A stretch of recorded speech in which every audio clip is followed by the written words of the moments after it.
All right. I don't know if y'all can see me yet, but good evening. This is going to be the craziest show ever by me because I'm actually in my car and I couldn't make it home. But I wanted to try to be as consistent as possible with my show because I've taken so many days off. So yeah, here we are. I'm going to do the second half of Perpetual Grief, and I want you to join in the conversation as you come in. So that's where we are. We're doing the car ministry. How about that? So all of, and then the other thing is all my notes are at home. So good times, good times, good times. Um, so I wanted to finish talking about perpetual grief. I wanted to for us to get an understanding that the 5 stages of grief are not necessarily done in order. I wanted everyone to understand that sometimes you can get stuck on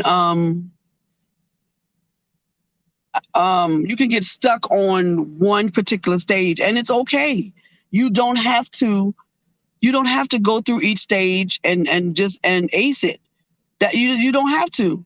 You can, if you're going through one stage and you get stuck, then you have to just pray and figure out how you're going to get out. But in order for you to do that, you have to know that you're stuck. You understand? You have to admit that I'm in this. I'm in denial, or I am in. I'm angry, and then I'm stuck in anger. I'm stuck in denial. Um, and once you admit that there's a problem and you can't get past a certain stage, then you can work on getting past that stage. Because it's grief is just a grief is a thing that doesn't have a time limit on it. I don't I it just makes me angry when people say, well, you should have, it's been 2 years, you should be over that by now. The hell you say? What are you talking about? This is and people try to put you where they are, and if you're not there, don't go with them. Grief is such a hard thing to deal with because and we're not just talking about, like I said last week, we're not talking about just the death of a person. We're talking about the end of a relationship, even if it's with your children, or the end of a friendship, even if it's with your children or your sisters or your brothers.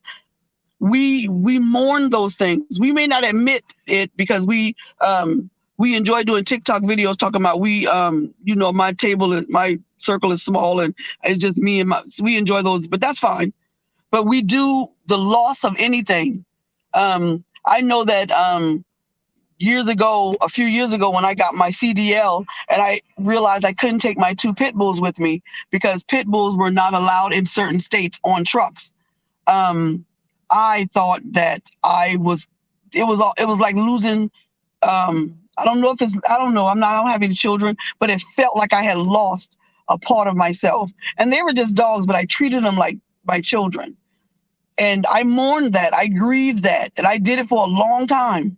And I didn't want any more dogs. And then I got another dog and I couldn't connect with the dog. So I had to give it to my godson because I wasn't ready. I was listening to other people saying, you just get a dog to take on. And I wasn't ready. And now I'm waiting on these 2 puppies to be potty trained so I can get them. But now I'm ready. I'm ready to be a mother again, be a mom again to dogs. But it was grieving and mourning and trying to get over it. Stop rushing. Don't rush because you're going to miss something. You don't have to be over it because everybody else is over it. You're not them. Everybody doesn't get over grief the same way. Everybody goes through grief, and we're talking about all levels of grief in different ways. And everyone reaches those different 5 stages of grief at different times in their lives. You understand? I stayed. I don't even think I got to the anger part yet of my mom. I did go through denial, but I don't think I got angry. And I think I take that back. because I think I did get angry, because I was angry that God knew that this was going to happen, and then he took my mama the year before.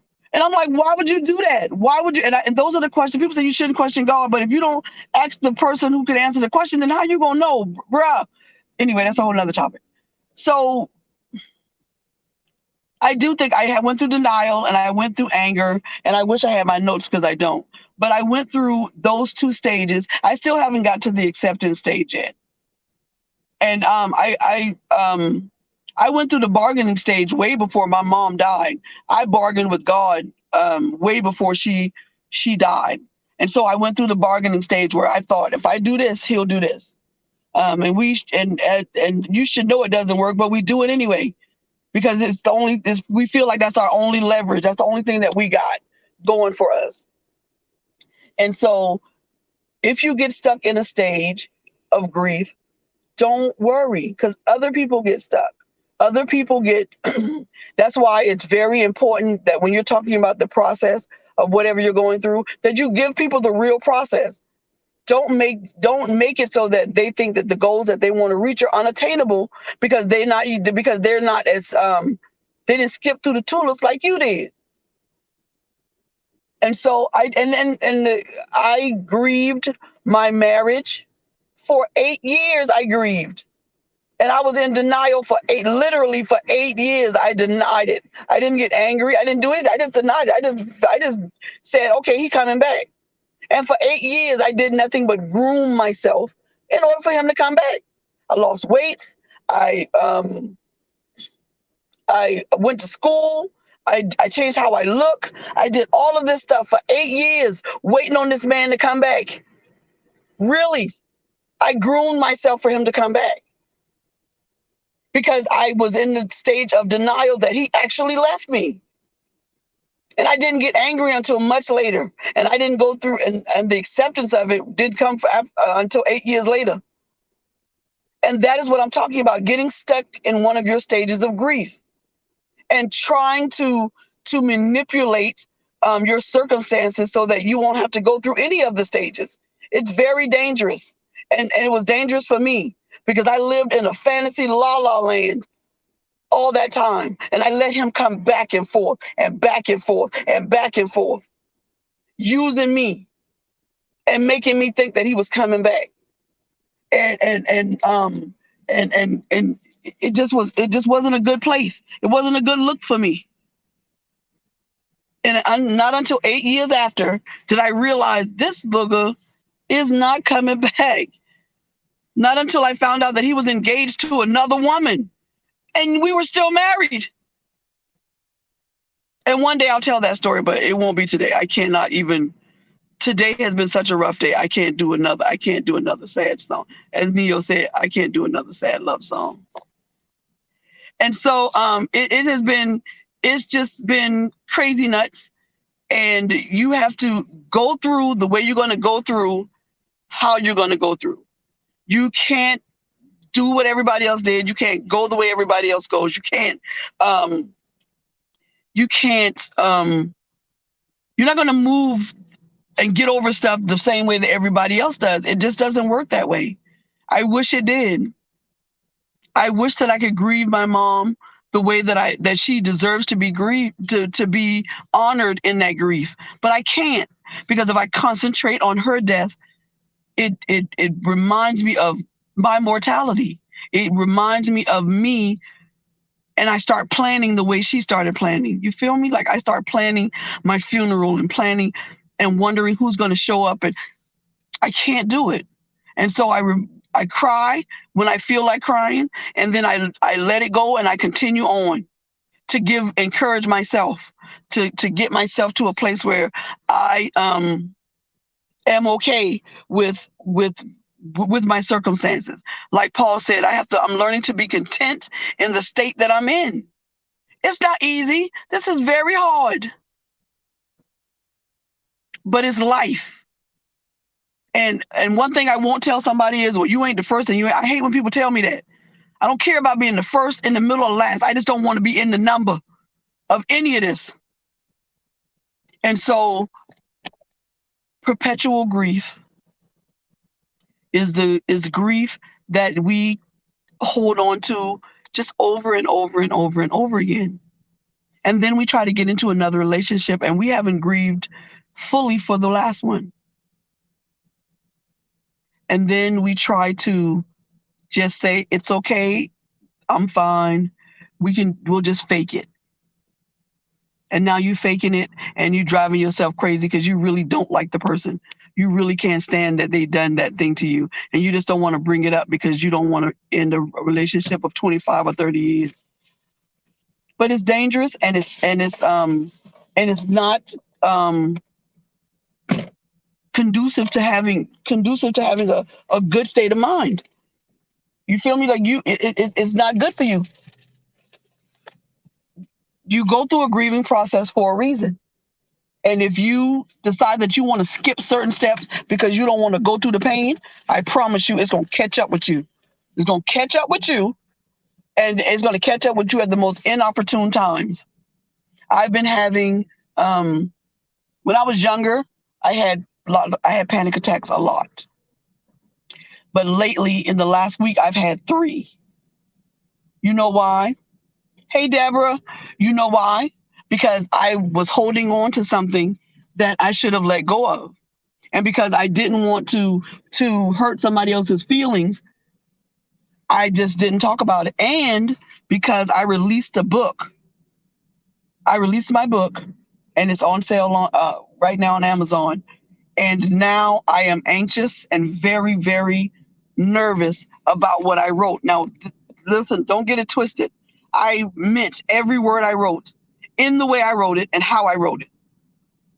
But there are portions of my book that I opened myself up to the public, and I am anticipating backlash, or I'm anticipating the negativity of some people. And I can't stop it, so I don't know why I'm worried about it. But the truth is, I'm worried about it. I really am worried about it. And like I told people when you order the book, the first chapter is very graphic. When my spiritual mom, my godmama, my apostle, when she read it, her first thing out of her mouth was, "I wish I had never read it." Because it's very graphic, it's very detailed, and it took me 4 months to write because I had to go into this dark space in my mind to remember everything. And I did it that way because I needed to get it out, because I need people to understand that where I come from is going to be so much different than where I'm going. And so that's how that is. I don't know what the repercussions are going to be. I don't know how people are going to respond. I don't know, but I worry about it. But it's something I'm worrying about that I can't fix. I really can't fix it. So that's it. And I should have talked to somebody earlier. I should have tried to get it, but I did not. I thought I would just hold it. And that's what I'm talking about with grief. I held on to that story my entire life, my entire childhood, my teens, all of that, into my adulthood. And I finally released it. And the funny thing is, I'm grieving the fact that I released it, because now I can't use that as an excuse in my own head to not accomplish the things that I need to accomplish. Because now I can't use the fact that I'm not pretty enough, I'm not good enough, I'm too fat, I'm not intelligent enough, I didn't go to college. All of these things that go through my head when I try to do something new, I can't use that one thing anymore, because that one thing really didn't define me, because I'm still not a quitter. I'm still not I didn't go around and do that to somebody else's child. It didn't it shaped how I dealt with people, whatever, but I'm different now. I'm a people person. Back then I was shy and very quiet and very angry. And so this is where I'm at. So I had to realize that what I thought shaped me and made me. Is it better to go straight or turn? I'm sorry, I'm giving someone a ride. that particular thing didn't shape me. It didn't make me who I am. It shaped and made it did it at that time back then. But that's not who I am today. And so now I no longer have the excuse of that as why I don't do the things that I need to do. Now I have to push forward and do what I got to do, because all of my excuses are gone. That was my biggest excuse. That was the biggest reason why I could not. I wasn't prospering in what I was doing. That was the biggest reason why, because I blamed myself. Even though I would tell people, no, I know it wasn't my fault. It's not true. That wasn't true. I blamed myself, even though I was a little girl and that was done to me and I was violated and I was mishandled and my trust was violated. I still blamed myself because I thought maybe I did something to make him feel that way, and maybe I walked the wrong way, or I said the wrong thing, or I don't know why men would find, I don't understand why a grown man would find a child in any way sexually attractive. And maybe I did that thing to him. And even in my adult years, I thought that. What did you do? What did you say? What did you, what could you have possibly, why didn't you stop it? Why didn't you? And it's always been that way. And so that's what I live with. But I do know now that none of those things are the reasons why I don't finish things, why I don't accomplish things all the way to the end. I don't, because it's my own self-esteem. It's me and what I think about me. And until I think about me above anyone else and not feel like I'm being selfish, I'm going to continue to not be able to prosper in any endeavor that I do. Because I have this thing where I will work and push and pump hard for you. I will work hard for you and make sure that you get everything you need and do whatever you got to do. And then when it comes down to me, I do it, and then I get to a certain place and I stop. Because I start thinking I'm not worthy enough. I'm not, that this is not, I was the bad little girl who made a grown man do something bad. Or I was an awful daughter, or I wasn't a good daughter to my mom, and I was an awful sister to my sister, and I was the worst aunt to my nephews and nieces. And I have to that's my cross to bear, and I have to get beyond that. And that is what I'm working on in my life right now. God knows I haven't reached the pinnacle of any success in getting rid of those thoughts, because I have to daily think about the fact that my sister is not in my life. And even what I'm going through, she's not there. And my nieces and nephews are not there for me.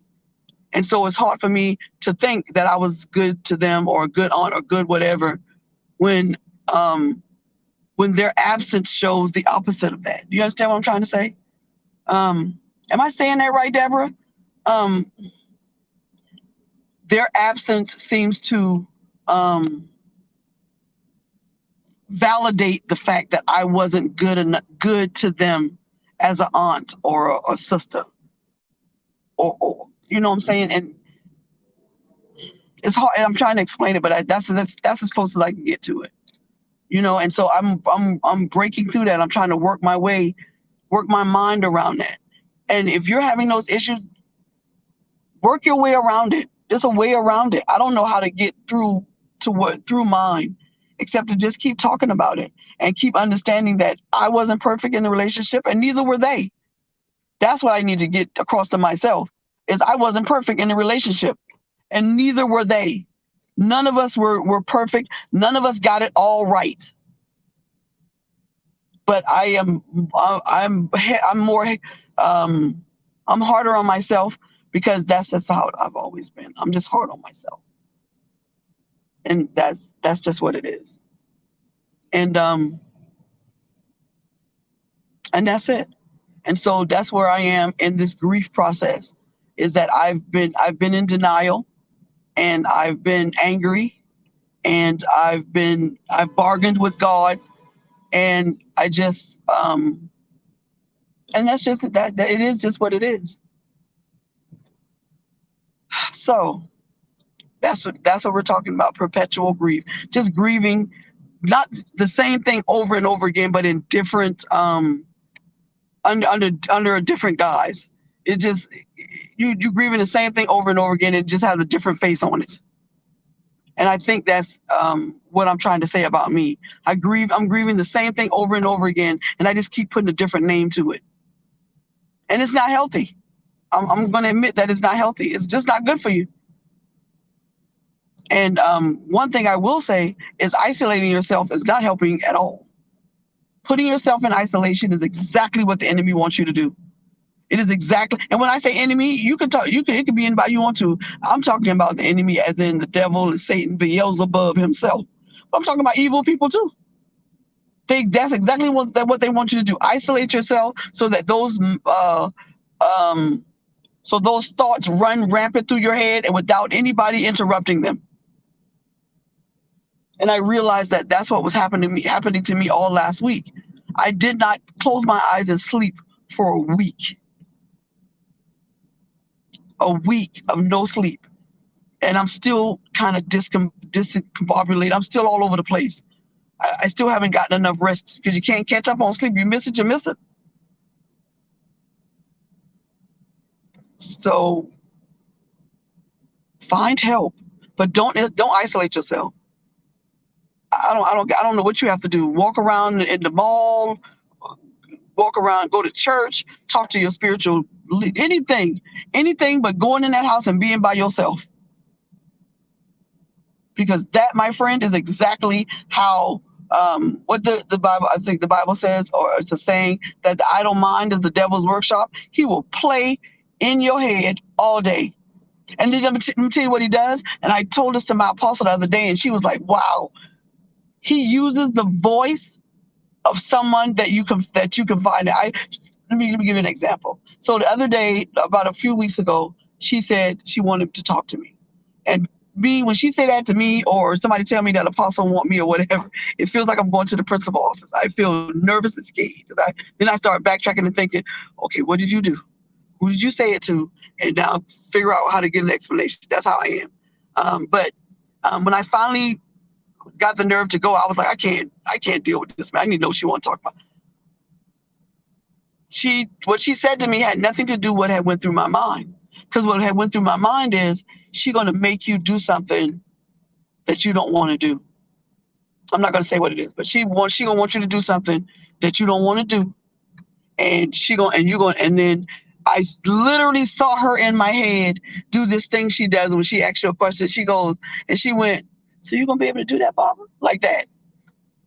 And when I got to her house and she finished talking, and when I gave her my opinion or whatever, I bust out crying. She said, why are you crying? I said, because the devil showed me you using your voice and your face in my head to make me feel like you was about to make me do one of the hardest things that you would ever have to ask me to do. And she said, what is it? And I told her.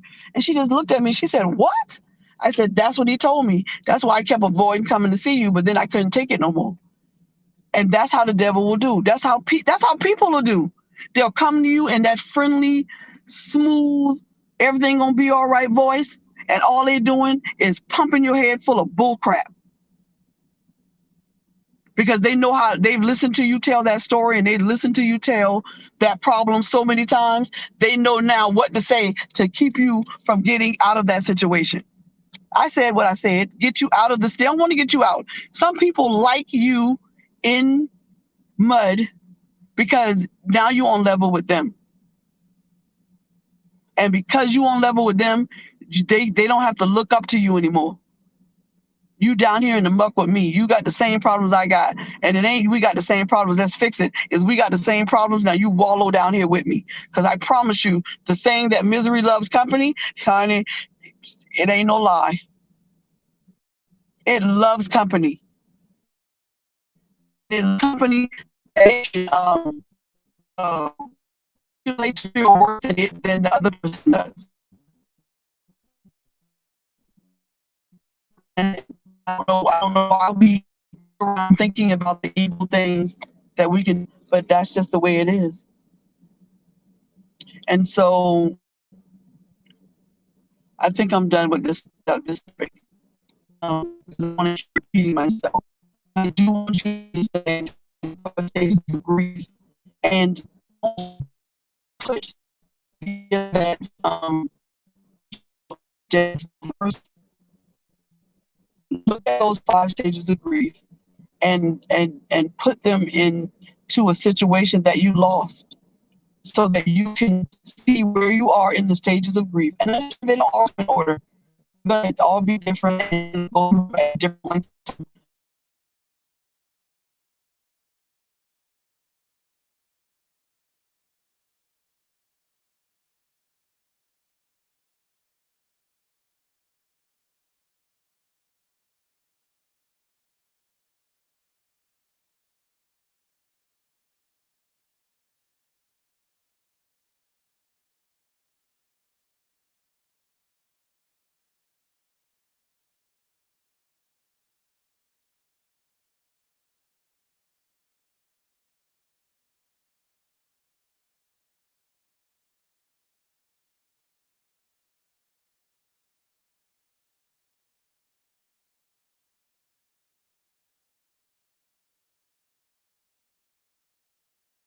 Loss of anything.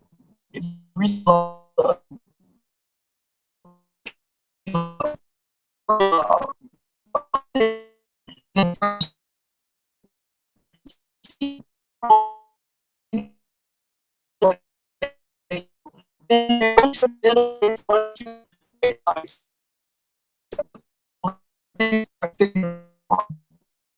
see a problem. That's the problem. And so I just want to finish that subject. Um, I mean, I'm very glad that see this one, but I mentioned, um, I don't know how I feel, and I'm working on that, because I really think that people with the devil, and I gotta be busy afford to go there, right? Thank you guys for the show up today, and I